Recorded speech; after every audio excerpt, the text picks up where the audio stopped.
নমস্কার বন্ধুরা, সকলকে অনেক অনেক স্বাগত জানাই গোপুর গোলকধামের আরও একটি নতুন ভিডিওতে। তো দেখো, সকাল সকাল আমার গোপু সোনারা সুন্দর স্নান করে সাজুগুজু করে বসে গেছে। আর সত্যি বলতে যত রং রয়েছে সব থেকে বেশি যেন মনে হয় হলুদ আর এই নীল রঙে রাধা গোবিন্দকে বেশি সুন্দর লাগে, তাই না বলো বন্ধুরা?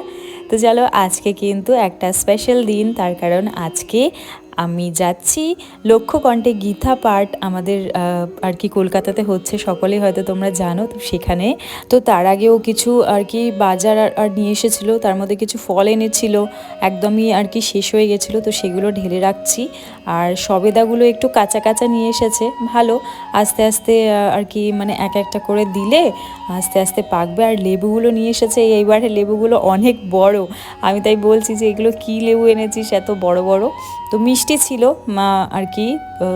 তো চলো এগুলো সাজিয়ে নিই। আরও একটা জিনিস বন্ধুরা, আমি এই যে ঐতিহাসিক লক্ষ্যকণ্ঠে গীতা পাঠের আর কি সাক্ষী হতে যাচ্ছি, এটা কিন্তু কোনো আর কি দলীয় গত দিক থেকে আমি যাচ্ছি না, সেটা আগেই আমি বলে রাখি।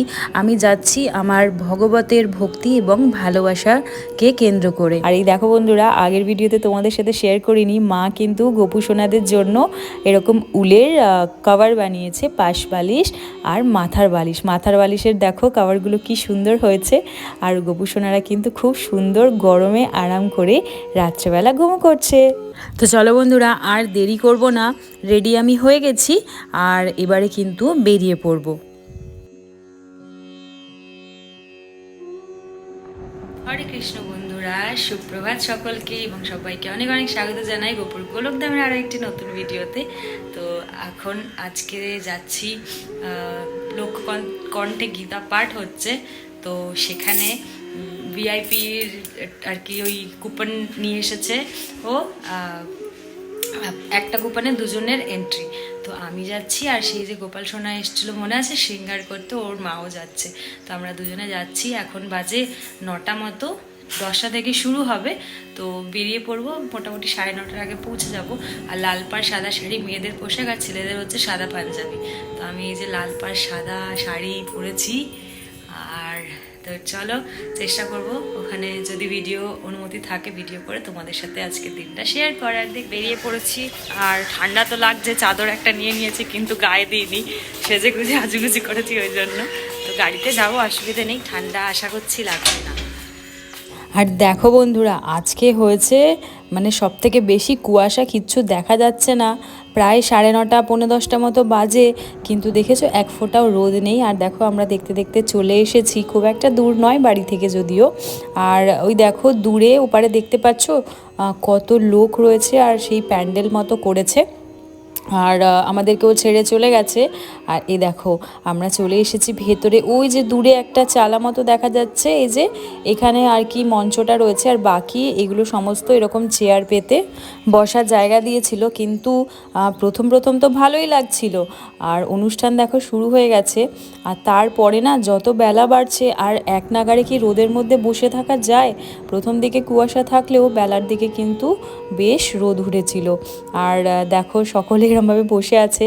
তো মোটামুটি 1,37,000 মতো আর কি লোক হয়েছিল, যেটা আর কি ওনারা মাইকে অ্যানাউন্স করেছে। আর দেখো এখানে যে ছোট ছোট দেখছো সবার হাতে বইগুলো রয়েছে, এটা কিন্তু ভগবদ গীতা।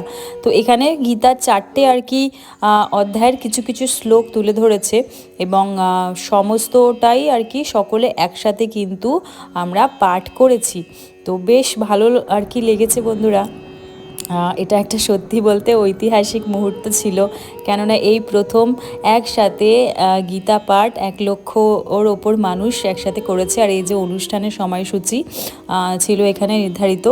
তো আমরা যখন যাই, যেতে যেতে অনুষ্ঠান শুরু হওয়ার কথা ছিল 10টা থেকে। তো কিন্তু গিয়ে দেখি যে সময়সূচিতে লেখা রয়েছে 11টা, কিন্তু আমরা যখন যাই গিয়ে দেখি যে সমস্ত এই যে চেয়ারগুলো দেখছো এগুলো ভিআইপির আর কি ছিল, আর ওইদিকে ছিল সোফা মতো পাতা, সেগুলো ছিল ভিভিআইপি। তো সেটা সম্পর্কে আমার ধারণা ছিল না। তো ভিআইপি আমাদের এখানে আর কি টিকিট পাওয়া যাচ্ছিলো এরকম কার্ড আর কি, কুপন, তো সেটাই আমি নিয়েছিলাম। আর নেওয়ার পরে যখন যাই, গিয়ে দেখছি যে একটাও চেয়ার খালি নেই, সমস্তটাই ভর্তি হয়ে গেছে। তো ওখানে যারা ভলেন্টিয়ার দাদারা ছিলেন, আমি তো তাকে গিয়ে বললাম যে এরকম টিকিট রয়েছে, তো কোথায় বসবো? তখন উনি বলে কি যে সব তো চেয়ার মানে ভর্তি হয়ে গেছে, আপনাদের নিচে বসতে হবে। আর সেই শুনে আমি একটু রেগেই মতো গেছি। আমি তখন বলছি যদি সেরকমই হতো তাহলে আমি এতগুলো টাকা খরচা করে আমি কেন টিকিটটা কাটলাম বলুন।